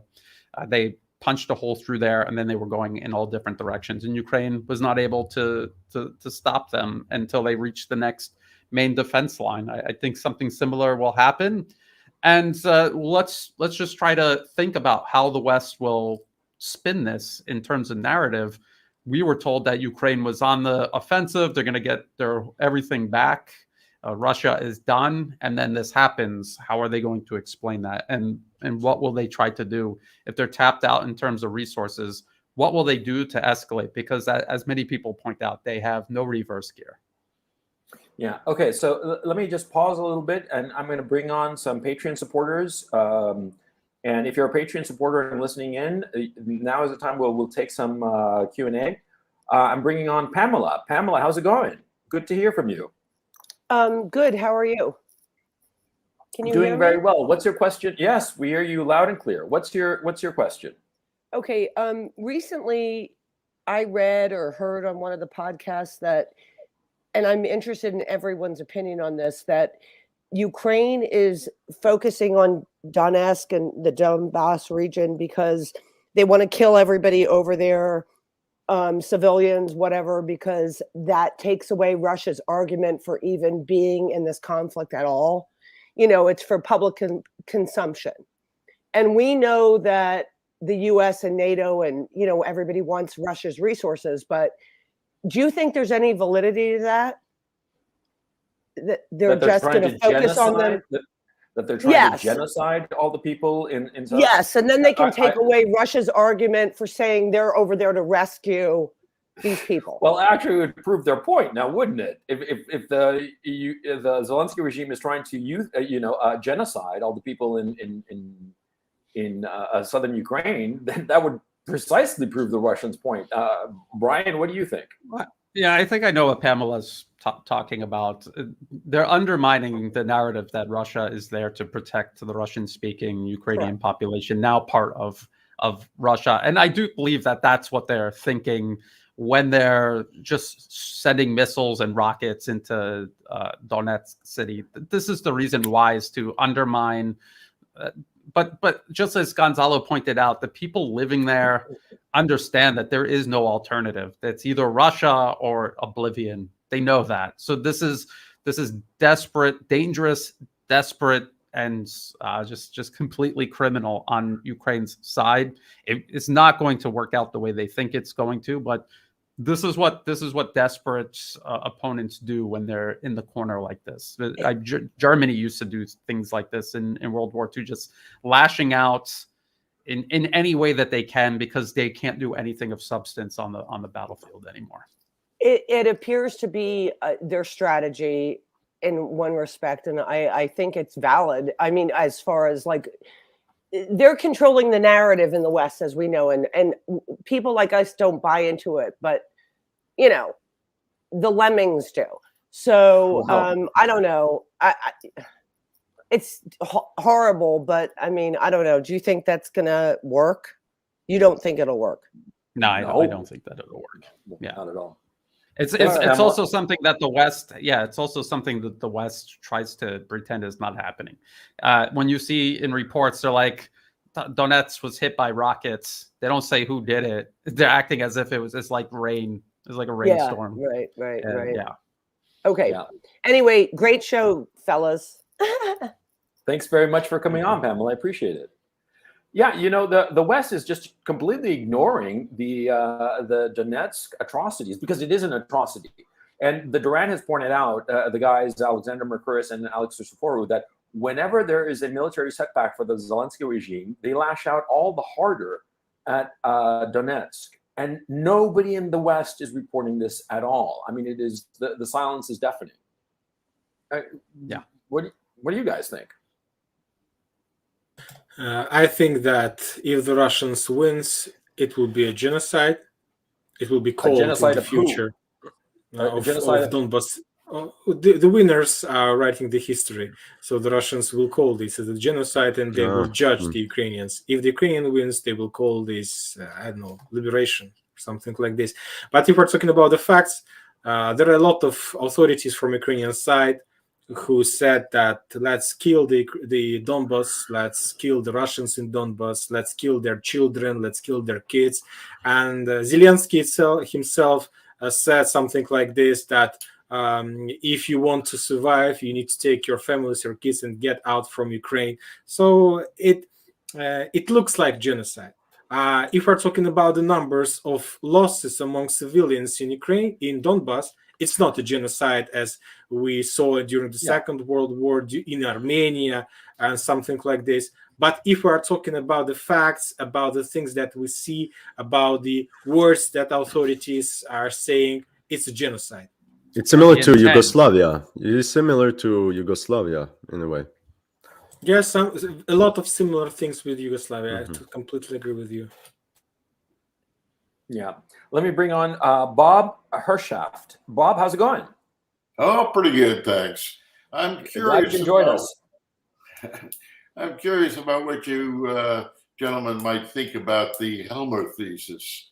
the idea of a swift move to the Dnieper and then withdrawal, creating a buffer zone and putting in some programmable mines that can be commissioned and decommissioned.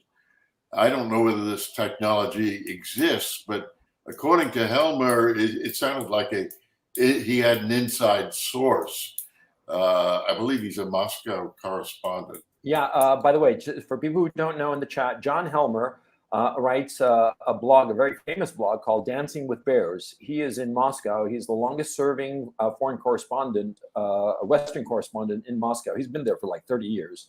And he has a lot of very, very good input from, and I mean, he's very connected insofar as context within the various parts of Russian bureaucracy.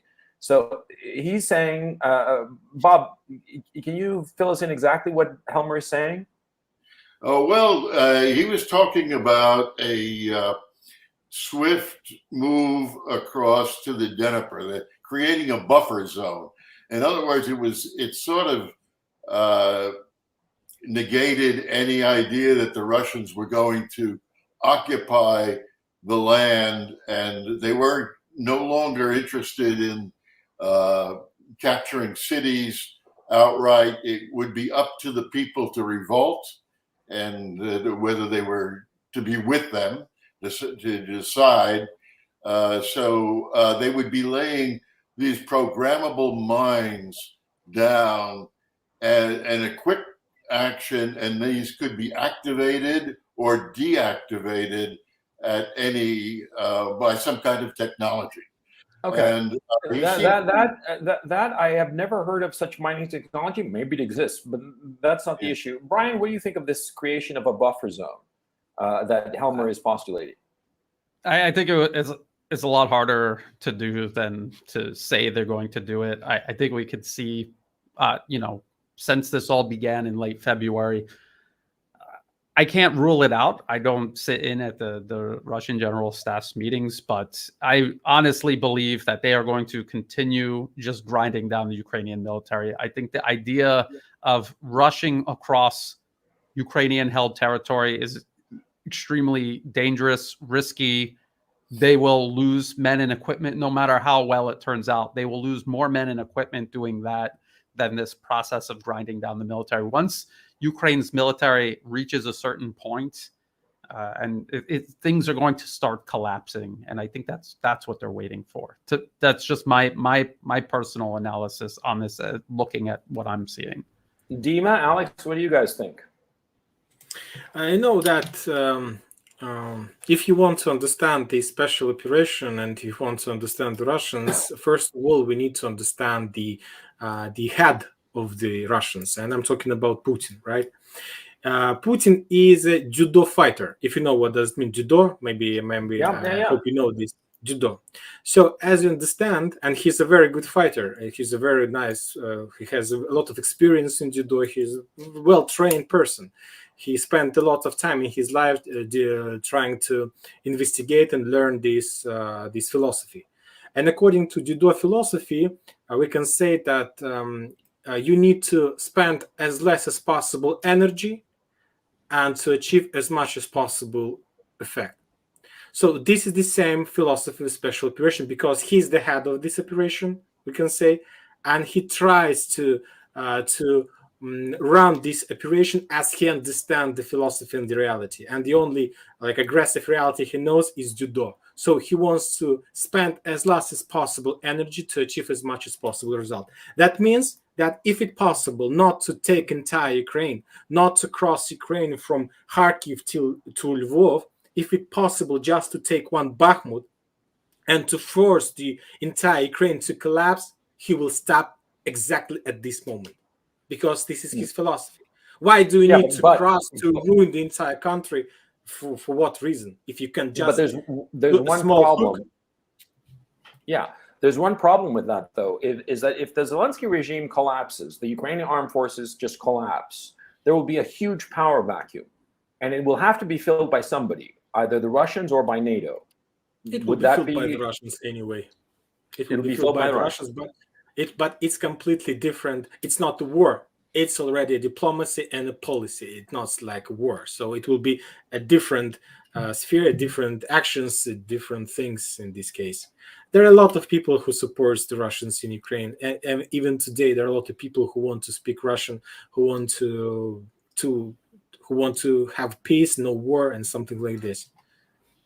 But what about the programmable minds? Is this a technology that exists? It just I don't think any of us knows. You know, Bob. If we can see drones like Shahed, there we can say that like it's a programmable flying mines. So I believe that there are technology to use mines because they don't need to move, of course, and there are a lot of them. And everybody has programmable mines. It's not difficult to do, but I'm not sure that everybody has the enough of the real quantity to use such a big number of mines to create a buffer. You need thousands of them, maybe millions to create a buffer using these mines, and it's a very expensive technology. If we are talking about some certain front line, let's say somewhere around Avdiivka, at small point of front line, yes, it's possible to use, because at least the cost of these mines and the value that you are able to achieve is comparable. But if we're talking about thousands of kilometers, of hundreds, highly unlikely that anybody are going to use such technology. But this technology exists. Okay, Bob, does that answer your questions?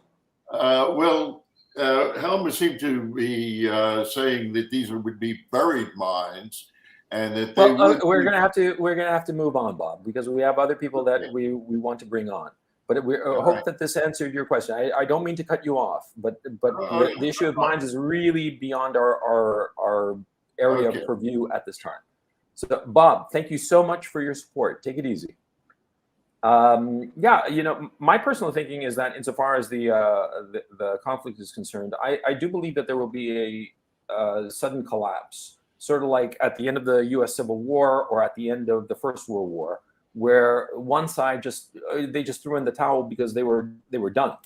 And I do not believe that there's going to be like street to street, block by block fighting in Kiev like there was in Berlin. They're going to be collapsed sooner or later, in a month, in a year. They're going to be collapsed from one or another side, or the Russians or the Ukrainians. And mainly, we are talking not about the army. I think that the Ukrainians and the Russians armies are not going to collapse. They have reserves, they have supports.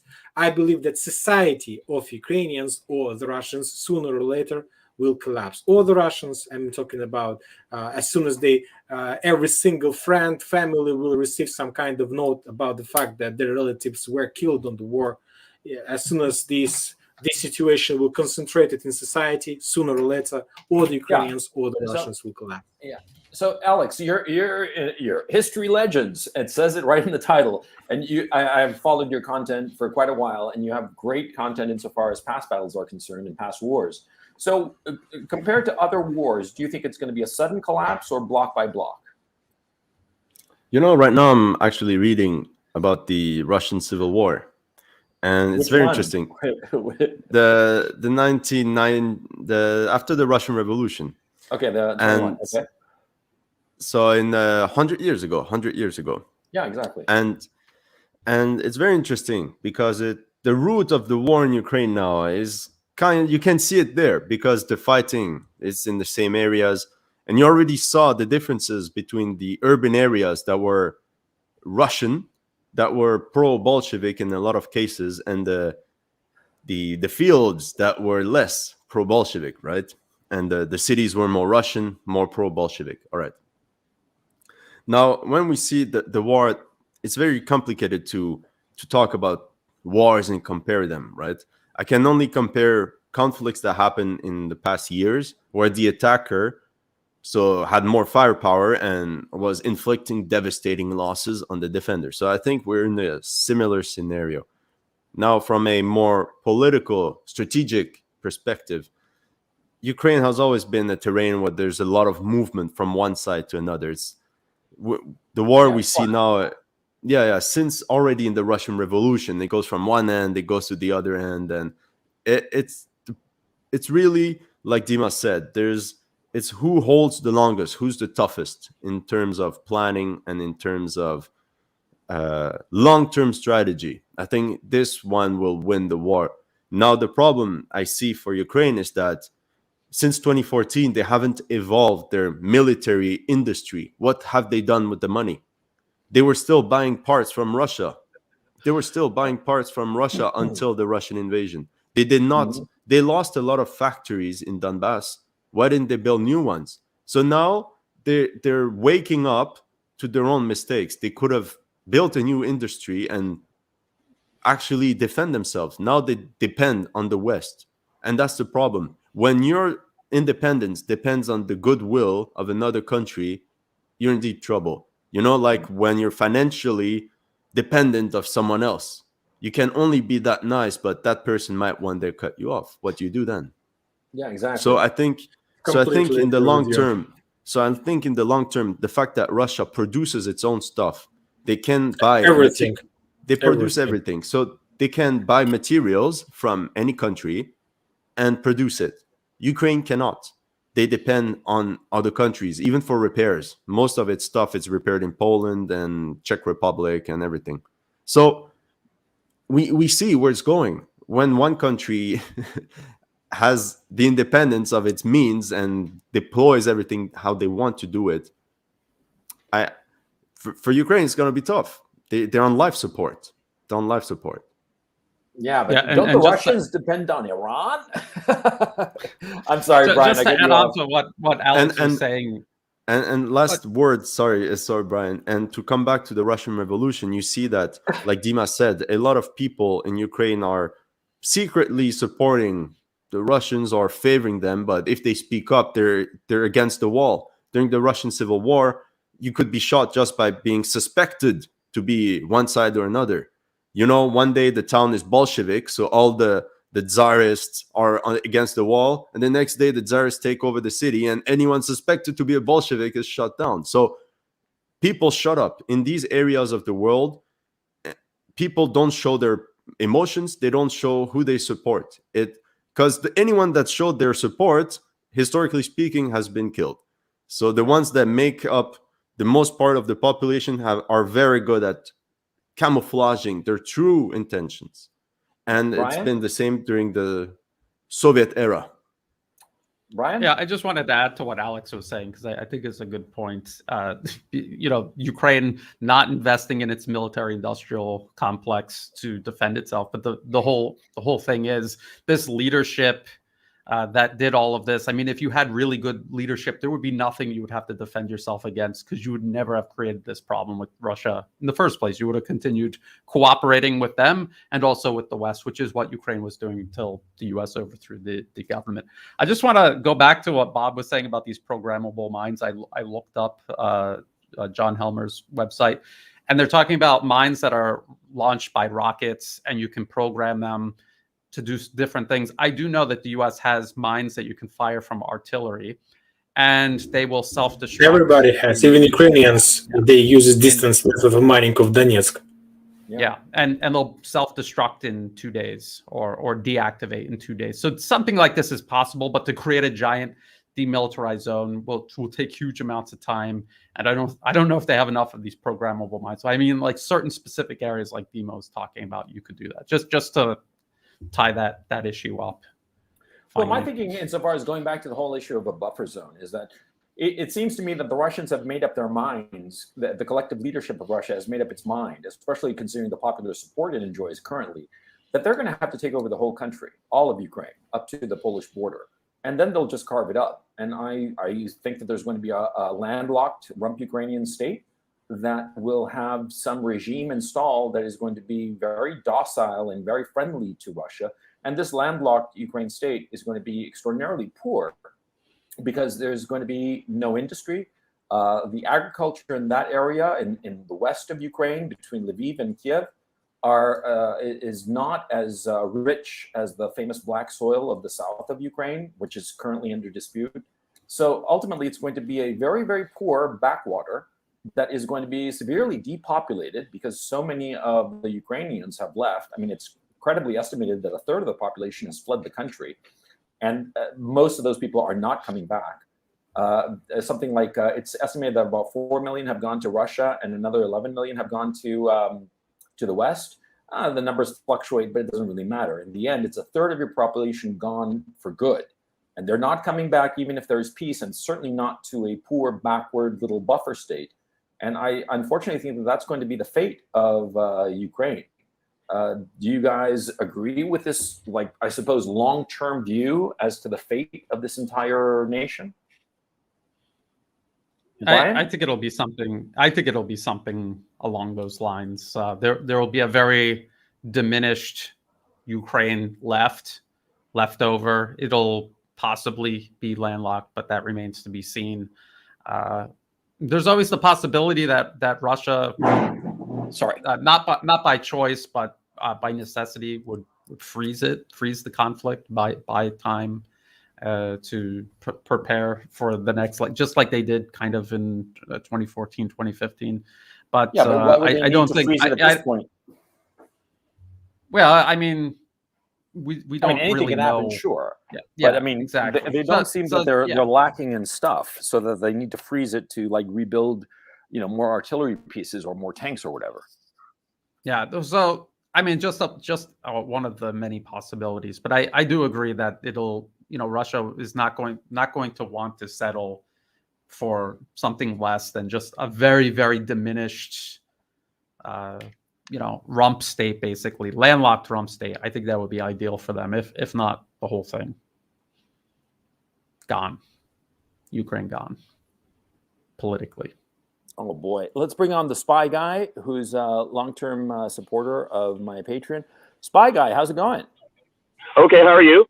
Pretty good. Thanks for coming on, man, and thank you for your support. So what do you want to ask the gentleman here?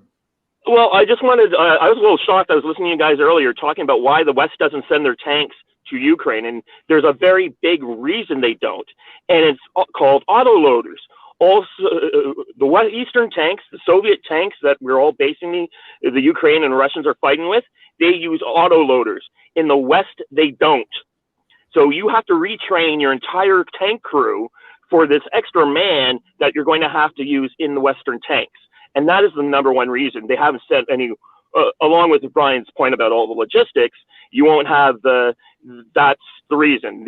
You have to completely change the culture. Having driven a tank once in Vegas, I know how cramped these things are. And you're adding an extra man, you have to relearn all your skills. And that's the reason why they're not one of the major reasons why they're not sending in the tanks. I was at a conference a few years ago about war in the megacities with the American MIC and a lot of Western guys. And I can tell you the reason there's not, Russians will take the cities last is also logistics. Every major city is a huge logistical drain on Ukraine's capability to support them. You got to spend more money on pensions and all that stuff. And when the Russians take those cities, they lose. The Russians now have to pay for them. So that's why Russia's going to take the cities, among other reasons, is why the Russians will take those cities last. They're just huge logistics hubs. So anyways, that's what I wanted to say. And I got to get back to work. So I'll let you go and talk to the rest of your callers. Thanks very much for joining, man. I like the 1990s talk radio audio. Yeah, this is one of the fun things about these kinds of shows, of having different people on and just getting what they think. Let me bring on another person real quick. Dan, how's it going? Are you there? Dan, are you there? Hello, Dan. Dan is getting. I can hear you. Dan, are you there? Go ahead. I'm here. I wanted to ask, how many active Russian troops are there? Do you know? Yeah, at least 540,000 as of 12 days ago. And how many of those are infantry, trained, fight? That I would not know. Dima, would you happen to know that figure? Can't tell you. Infantry, that mechanized and motorized and tank brigades, artillery, who to calculate? How much money do these guys in the around $3,000 per month. $2,000 US per month? Yes, the salary of mobilized soldiers is around approximately $3,000 per month. Okay, so is is the Russian army like the United States Army? Like, okay, if you're in the National Guard, what do you got to do? Like, make an 8-year commitment? Like, how much commitment do these guys? What's the point that you're trying to make? Well, I'm just trying to make to see what. Like, I know the Russians have a lot of fighters, but are they good fighters? Or like, and who is this Wagner group? Who are these guys? Well, the Wagner group are basically private military contractors, mercenaries. A lot of them are washed up former military men who got kicked out for whatever reason, disciplinary reasons, whatnot, and they were scooped up by Wagner. They're highly trained, highly motivated, very, very good fighters. And now Dima did a couple of videos, I remember a few weeks ago, about how they are recruiting among prisons now. Basically, they're creating their own Saurukar. If anybody knows Stormtroopers. What? I'm sorry? They're creating stormtroopers with prisoners. And who command are they under? The Surovikin? No. Now they are. Now under the unified command, they're under Surovikin. Yes. So he's in charge of Wagner, so he can tell these guys from Wagner what to do? Of course. Yeah, he is telling them what to do. Wagner's not independent. They're part of the Russian troops, you know. They're semi-independent, you know. They can attack here and there, but just see it as another unit that has a fancy outfit, but they cannot say whatever, they cannot do whatever they want. Yeah. Oh, okay. All right. Yeah. Okay, let me, my final question is this. How do you think this war can stop? I mean, if Ukrainians are getting slaughtered, I don't understand how the Catholic Church and the Orthodox Church can't get together and have peace. Like, why are these churches against each other? Like the Pope, like what's the problem with the Pope and the Patriarch in Russia? Like, I don't think that's playing much of a role in this particular conflict.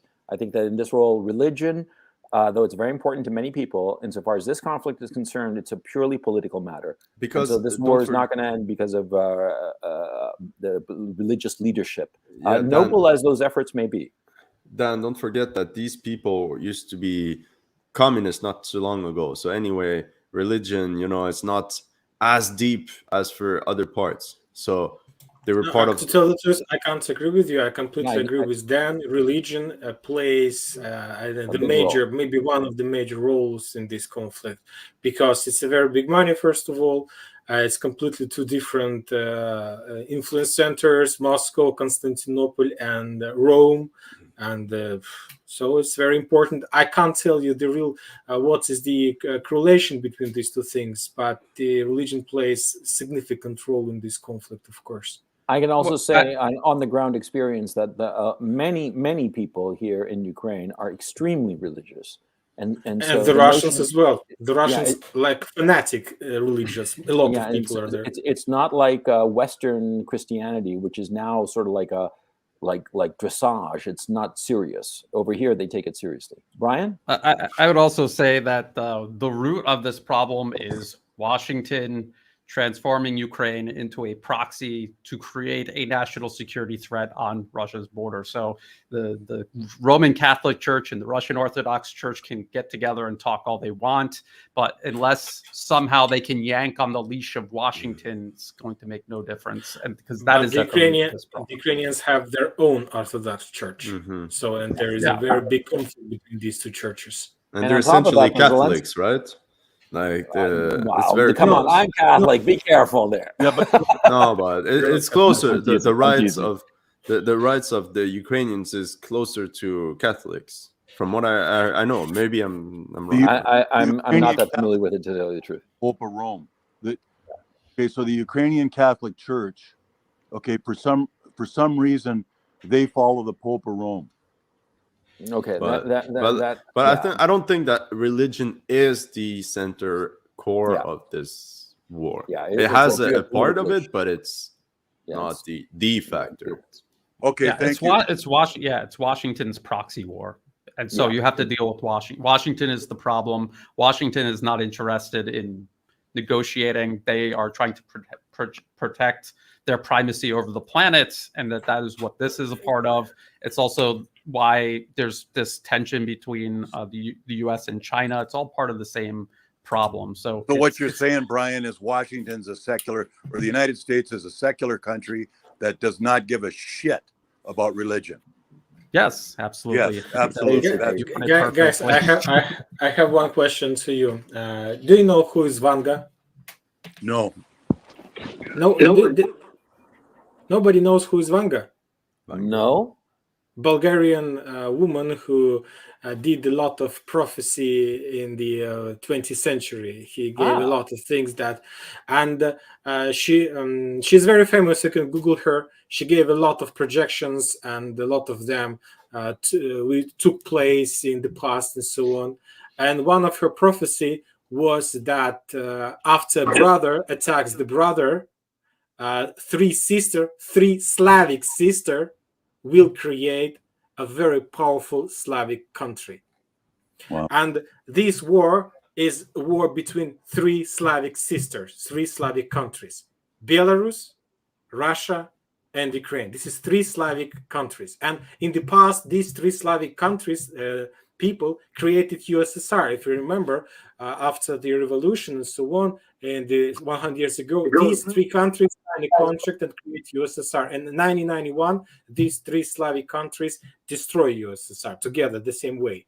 So this war, also the war of prophet of this woman Vanga, she gave. You can read this in internet, and I'll repeat one more time that three countries, three Slavic nations will fight, and she told that the one nation who is less powerful will give up, will surrender, and after a lot of blood, a lot of war, these three Slavic nations will create a powerful Slavic country that will ruin the rest of the world, or something like this. So this is very interesting because it shows and explains a lot during these days.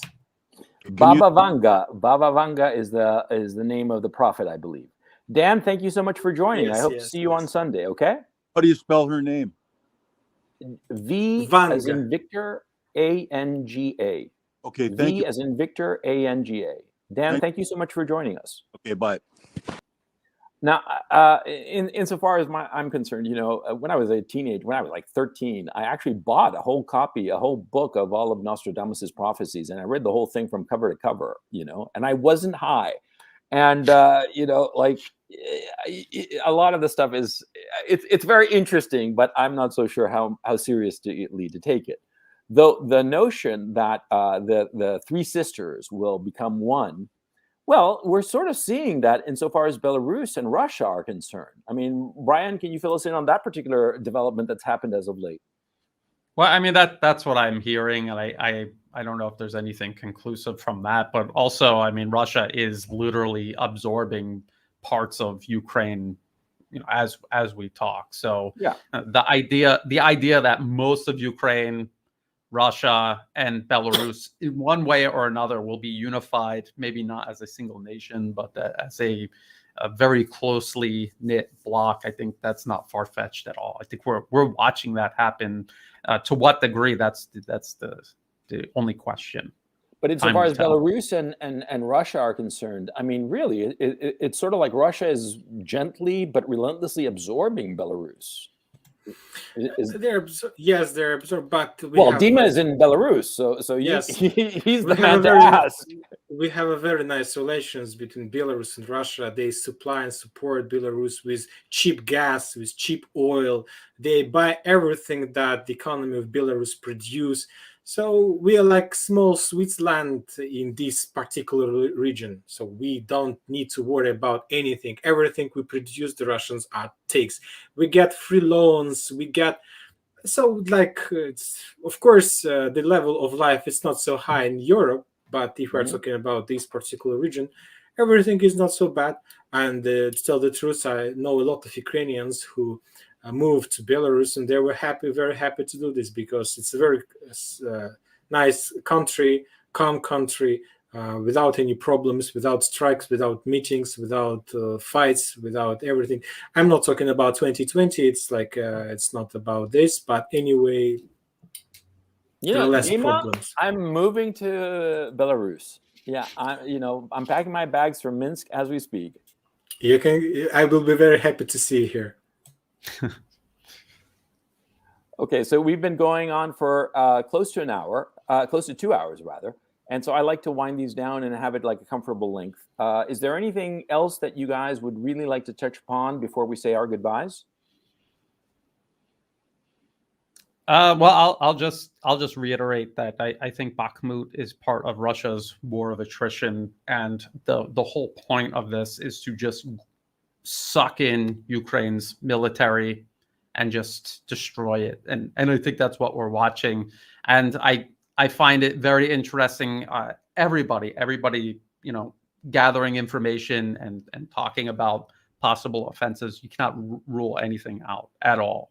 But I honestly think the safest, most conservative bet for Russia is to just continue doing this on as large of a scale as they can afford to do without overextending themselves again, because that is what they did.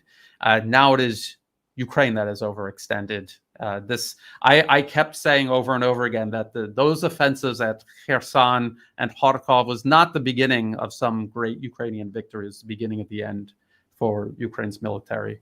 With that retrospectively, do you think that was the peak moment when they should have negotiated some sort of ceasefire? Yeah. Throughout this entire process, the sooner they did that, the better. But they never will, because they're not in charge. Washington is, and Washington is not paying in terms of money or blood, and they want to keep this going for as long as possible. And that really is the true tragedy of all of this. Yeah. Dima, Alex, you guys want to join in with some final thoughts? I would like to say that I hope that the war in Ukraine will be finished by the end of this roundtable. Yes, the sooner the better. Next 5 minutes, yeah. Alex? Well, I just wonder about the future of it all. Like, what could happen? We talk about countries intervening, if NATO is going to intervene, all this. It's interesting to see that. I usually make videos about past historical events, and when you analyze past historical events, it's always so obvious because you have all the data. But now we're in the middle of it, and we actually face so much uncertainty. We barely have any variables, and it's very interesting because we put ourselves in the shoes of previous people that only have so much information, and they have to make decisions with the little they have, or trying to predict and talk about events they only have so much information about. So for me, it's very interesting. But looking at what's happening now in Ukraine, in a way, I feel that perhaps the goal would be to convince Ukrainians that it would be better to be with Russia. Like, if Russia wants to win, at one point they will have to try to convince the opponents that it's better to be with them. This is what the Russians did again during previous wars. They have to find a way to convince the other to win. And Ukrainians, the same thing. The Ukrainians, if they want Donbass, they have to convince the people of Donbass that it's better to be with them, right? So at the end of yes, we talk about military forces, but at the end, there's always this political aspect of convincing the other that it's better to join them or stop the war. Yeah. No, one of the things that you point out is that, when we read about wars in the past, we have all the data. And so we say, oh, this general, he was so stupid. Look at this stupid mistake he made. But at the time, putting yourself in his shoes at that moment with the information available, often you realize that they made what seemed at the time to be very reasonable, rational, very competent decisions that proved catastrophic. And so that's the thing. But what seems to strike me is that the people who are in charge now, they have a plethora of information, and yet they are consistently making the wrong choice insofar as the conduct of this conflict is concerned. They keep underestimating the Russians. I mean, the West, with the sanctions, they thought that they would crush the Russians in 30 days, and look what happened. Well, their economy is better than ever. Gonzalo, sometimes I think that top leaders, don't actually have that much information. Think of Ursula von der Leyen. She's actually briefed by a set of advisors. Let's say she has 10 advisors that brief her about the situation. What if these 10 people are not that good, right? And they also get their information from somewhere. So imagine you're there, you're the leader, but you're briefed by so many people. What if they're ignorant or idiotic at best, right? Yeah. So so you make poor decisions according to the people that brief you. Yeah. And so at the end, how much information do they actually know? I don't know. That's Alex is absolutely right, because you remember von der Leyen saying, 100,000 Ukrainian officers. She clearly has no clue how anything. And she was the Secretary of Defense or the Minister of Defense of Germany. Jesus. And she knows nothing. And so I think Alex's point is really important to keep in mind, especially when talking about the West. There's so many unqualified people, and they have unqualified advisors. I'm almost certain of it. Oh yeah. And even presidents. 1 second, presidents, they have a huge set of advisors, panels, ministers. Their own ministers have advisors. So when they all meet up, who's actually making decisions? Yeah. And also with Larry Johnson, money always make decisions. Yeah, money. Yeah, exactly. Larry Johnson over at sonar21.com, which is a great blog that he runs. Larry Johnson says that what's happened is that insofar as the West is concerned, the United States is concerned, and he was a former CIA analyst. He says that the leadership, the analysts, the people at the CIA and the intelligence community are only presenting the information that will support a previously established view. Nothing that contradicts it. And so, of course, the decisions they are making are based on extremely biased information that plays into their desires as opposed to the reality on the ground. As compared to the Russians, who the Russian leadership at least seems to be realistic. No matter how ugly the reality, they face it. Whereas the Western leadership goes out of its way to paint everything as rosy pictures and that everything is going to go their way. I think that's the great flaw of the West, that they don't want to look at the ugly realities. They only want to see the pretty pictures. Yeah. Okay. So we've been going on for 2 hours. I promised you that we'd end at this point. Chat, thank you very much for being on. And by the way, I want to thank my moderators, Zariel, Reckless Abandon, Susie Q, and I'm missing somebody. There was a fourth moderator who was on for a time. I'm sorry, I forgot who it was. My apologies. I'll give you a shout out next time. To my guests, Brian Berletic, you can find him at the New Atlas channel. His link is in the description below, and from there you can find the other links where he puts out his work. Dima at the Military Summary channel, his link is in the description below as well. And finally, Alex of History Legends. He's linked below. Guys, stick around a little bit after the end of the show so I can... Oh, JJ. Yeah, JJ was the moderator. Thank you so much, JJ. And so, yeah, the links are all in the description below. And from there, you can find their other links to other stuff that they're doing. I suggest you check them all out because they're really, really... well, you've seen the broadcast. I mean, the guys have got brains, But like I said, I got the beauty. Yeah, this double chin, sexy. Anyway, thank you guys so much for joining me. Stick around after the show and to chat. Thank you so much for watching, and I will catch you next time.